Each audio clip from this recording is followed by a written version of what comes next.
നമ്മൾ പറഞ്ഞതുപോലെ തന്നെ ഈ നീറ്റ് പരീക്ഷാ ക്രമക്കേട് വിവാദമായിരിക്കുന്ന വലിയ പ്രതിഷേധങ്ങളൊക്കെ നടന്നുകൊണ്ടിരിക്കുന്ന ഒരു സാഹചര്യത്തിലാണ് നമ്മൾ ഇന്ന് ആ വിഷയത്തെക്കുറിച്ച് സംസാരിക്കാൻ പോകുന്നത്.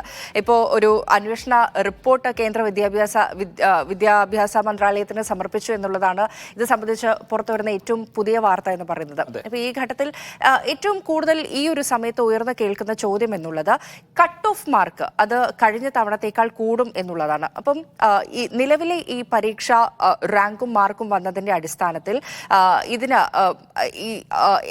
ഈ കട്ട് ഓഫ് മാർക്ക് ഉയർന്നു കഴിഞ്ഞാൽ എന്തൊക്കെ ആശങ്കകളായിരിക്കും കുട്ടികൾക്ക് ഉണ്ടാവുക?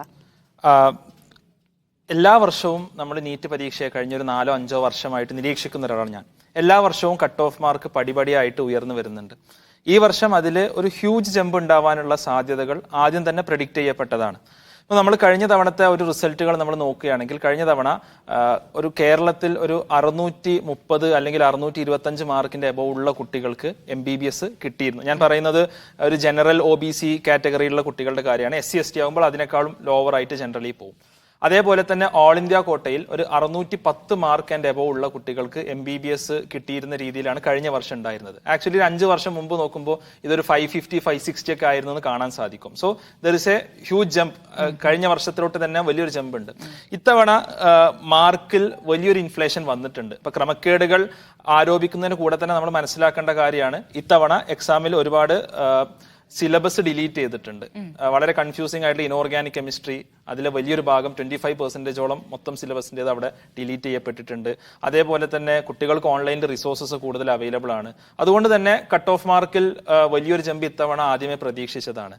ഇപ്പോൾ പുറത്തു വന്നിട്ടുള്ള ഒരു റാങ്ക് ലിസ്റ്റ് പ്രകാരം, കാരണം കഴിഞ്ഞ വർഷം 24,000 ആണ് ഓൾ ഇന്ത്യ കോട്ടയിലുള്ള ജനറൽ കാറ്റഗറിയുടെയും OBCയുടെയും ഏകദേശം കട്ട് ഓഫ് എന്നുള്ളത്. അതിന് 610 മാർക്കായിരുന്നു കഴിഞ്ഞ വർഷം ഉണ്ടായിരുന്നത്. ഇത്തവണ 24,000 റാങ്ക് വരുന്നത് 657, 658 മാർക്കിനാണ്. സോ ദാറ്റ് മീൻസ് 610 നിന്ന് 658 ഓൾ ഇന്ത്യ കട്ട് ഓഫ് ഈ ഒരു റാങ്ക് ലിസ്റ്റ് നിലനിൽക്കുകയാണെങ്കിൽ ഓൾ ഇന്ത്യ കട്ട് ഓഫ് ഉയരാനാണ് സാധ്യത. കേരളത്തിൽ അതിനേക്കാളും കുറച്ചുകൂടി അപ്പുറത്തോട്ട് ഒരു 675+ മാർക്ക് കിട്ടുന്നവർക്കാണ് ഗവൺമെന്റ് കോളേജുകളിൽ MBBS കിട്ടാനുള്ള സാധ്യത. അതിന് താഴെയുള്ള ആളുകൾക്ക് അവരുടെ കാറ്റഗറി അനുസരിച്ച് ചെറിയ മാറ്റങ്ങൾ വന്നേക്കാം.